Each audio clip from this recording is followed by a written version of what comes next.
everybody. My name is Melinda, and apparently I am the least fun person you have ever met. That would be true if you talked to my dog Shadow the first day that we brought her home.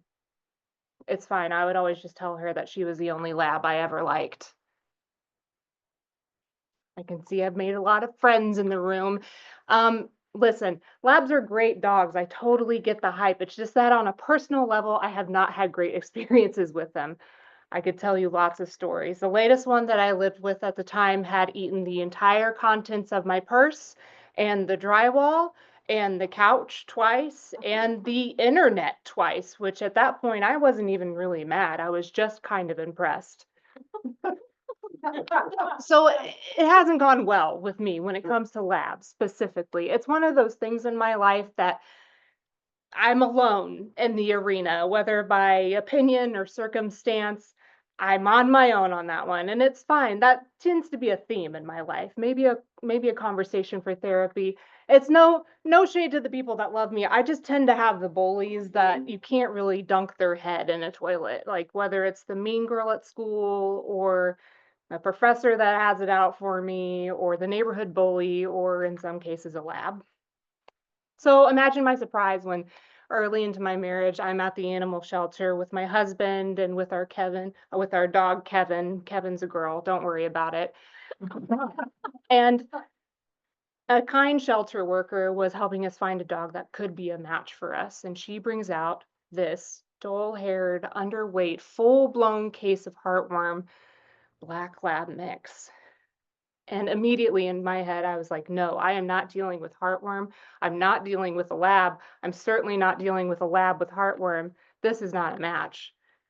But the more time we spent with her, we had to admit she was kind of the perfect fit. I mean, she and Kevin sniffed each other and then took a nap, and that was kind of our vibe. So that very afternoon, we went home with Kevin in the back seat and this black lab mix in the back seat. We named her Shadow. She spent the first 48 hours on her heels following us around the house. Now, this was my very first day on the Fun Police. If you don't know anything about heartworm, the dog has to be very calm so that their heart doesn't get overworked because of the disease. And so I had to say no to everything that she wanted to do. No walks, no fun, no excitement. You can imagine the frustration that's happening here. I am waiting for this chaotic lab energy to come out at some point, and she's sitting there wanting to do things, and I'm saying no to everything that she wants to do. So we didn't have that great of a relationship. I was not entirely certain it was going to get better. The good news is about 6 months in, we were able to go to the vet. She got a clean bill of health, no more heartworm. I could start saying yes to things. So we started slow. There was one day I had her out on a leash and I was getting situated. I was getting her situated. We were ready to go. I still wasn't sure about us. But unbeknownst to me, our neighbors across the street also had their dog out off leash. Now, they had a cattle dog, also great family dogs, just very territorial. And apparently, this dog had decided that my front yard was his territory. And before I even knew what happened, there was an orange blur coming straight for my ankles. I had no idea what to do. I panicked. It happened so fast. My heart was pounding. My palms were sweaty. I was trying to figure out how to keep me safe, keep my animal safe. As it turns out, I didn't have to know what to do because that very second, Shadow jumped straight in front of me and she started posturing and making herself big and snarling and barking. Her hair was standing straight up. She was looking this thing in its beady little eyes as if to say, "Nuh-uh, not today, not here, not my mom." You guys, I think this dog likes me.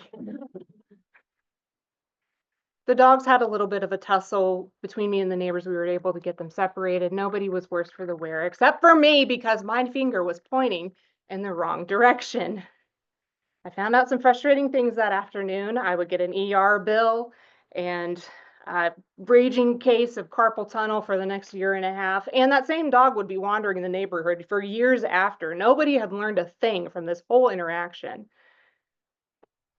I spent a long time being very angry about that, and to be honest, I'm still a little bit angry about that, but there was one day when I was driving home and I happened to look at my hand and I realized, my finger is not going to point in the same way ever again.